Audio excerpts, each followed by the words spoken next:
The world was a powder keg, and by 1914, the match had been struck. Europe was split between two rivals, the Triple Entente and the Triple Allies. The Triple Allies, Britain, France, and Russia, and the Central Powers, Germany, Austria, Hungary. When Archduke Franz Ferdinand caught a bullet in Sarajevo on June 28, 1914, the world erupted into war. Across the Atlantic, President Woodrow Wilson eyed the chaos with a mix of concern and determination. America must remain neutral in thought and action, Wilson insisted. This is not our war to fight. But staying out was easier said than done. American banks and businesses leaned toward the Allies, while Germany, unrestricted submarine warfare, started making neutrality look real flimsy. Then came May 7th of 1915. German U-boats sent the Lusitania to the ocean floor, taking 1,198 people with it. 128 of them were American. Theodore Roosevelt, never one to hold his tongue, was furious. Wilson's cowardice is a disgrace, he roared. America cannot sit idly by. America cannot sit idly by while our people are slaughtered. Wilson's cowardice is a disgrace, he roared. America cannot sit idly by while our people are slaughtered. America enters the war. Wilson tried to keep America out, but Germany had other plans. In January of 1917, British intelligence intercepted the Zimmermann telegram, Germany's not-so-subtle attempt to get Mexico to attack the U.S. Then Germany doubled down, resuming their submarine attacks on American ships. Wilson had had enough. On April 2nd of 1917, he stood before Congress. The world must be made safe for democracy, he declared. We shall fight not for conquest, but for peace and justice. By April 6th, the U.S. was officially at war, mobilizing a nation.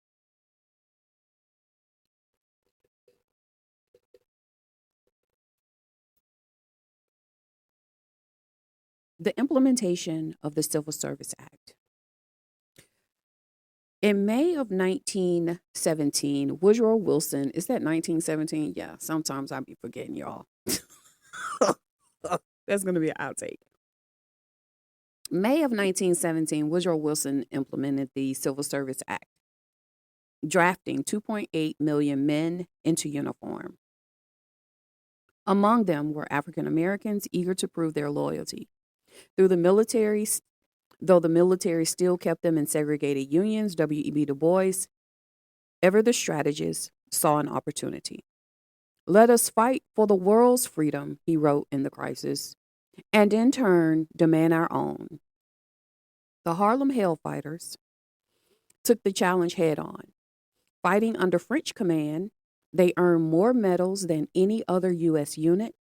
Henry Johnson became a legend, taking on a whole German raid with nothing but a rifle and a knife. But not everyone bought into the idea that service would mean justice. Ida B. Wells, sharp as ever, called out the hypocrisy. How can we fight for democracy abroad while our own people are lynched at home? She demanded. Back in the States, factories retooled for war, and women stepped up to fill the labor gap.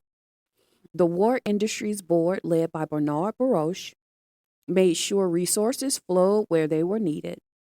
Herbert Hoover's Food Administration pushed meatless Mondays and wheatless Wednesdays to support the troops, but some women weren't satisfied with just keeping things running. Alice Paul and the National Women's Party staged protests outside the White House, refusing to let Wilson forget their demands. Mr. President, how can you fight for democracy abroad when denying it to women at home, she challenged. Arrest, force feedings, police brutality, none of it stopped them.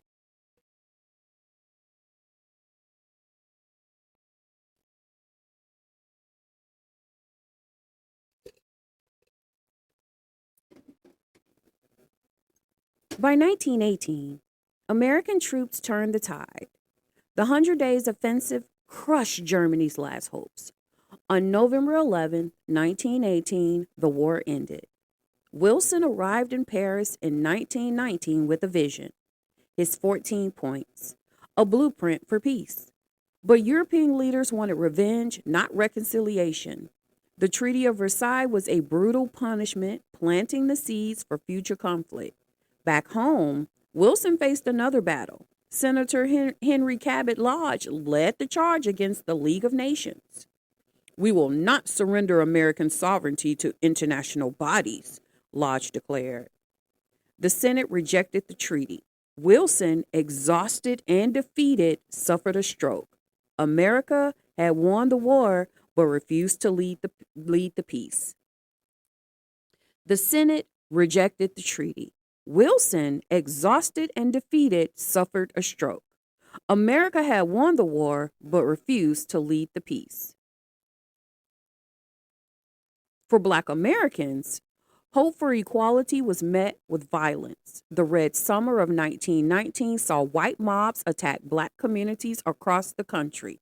Du Bois, once hopeful, now resolute, declared, "We return from fighting, we return to fighting." Women, however, had cracked the system. Their wartime contributions helped push the 19th Amendment over the finish line in 1920, securing their right to vote. The world barreled into the roaring 20s, but the scars of war lingered. America had stepped into the global stage, but unresolved tensions at home and abroad guaranteed that this was just the beginning of another storm.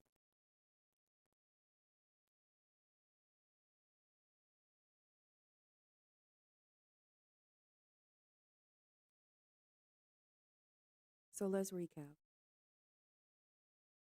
The war was divided in between two powers, the Triple Entente and the Triple Allies. The Triple Entente, which was Germany, Austria, Hungary, and all of their allies, including the Ottoman Empire, and then the Triple Allies, which is Britain, France, and Russia. All right. We also need to realize that the Triple Entente, which is the Central Powers, also included Italy, which will come to be important as we move into World War II. All right. Now, what initiated the war was the assassination of Archduke Franz Ferdinand in 1914. Woodrow Wilson initially stayed out it. He wanted to keep the neutral territory, the premise of the Monroe Doctrine. If it is not happening in the Western Hemisphere, he is not interested in pushing himself into anything. And then in 1915, Germany sinks the Lusitania, which included 128 Americans on board that ship. All right. Now, that was one of the initiates for us going into the war. The second initiate was for us going into the war was the Zimmerman telegram that came from Germany to Mexico, informing Mexico with their renewed submarine warfare to attack America. All right. So this telegraph was intercepted and published in the New York Journal. So Congress officially declares that we can go to war on behalf of those two initiating events on April 6th of 1917. All right. Remember that during World War II, two things came about. Um, the military was desegregated and the selective service draft was implemented. Also coming out of World War I was the success of the 19th Amendment, which gave all women the right to work as they choose. All right. If you have any questions, please feel free to send a message or let me know. This has been Orbits and Oracles, a Griot's Guide to History. And I look forward to talking to you in the next episode. Happy reading.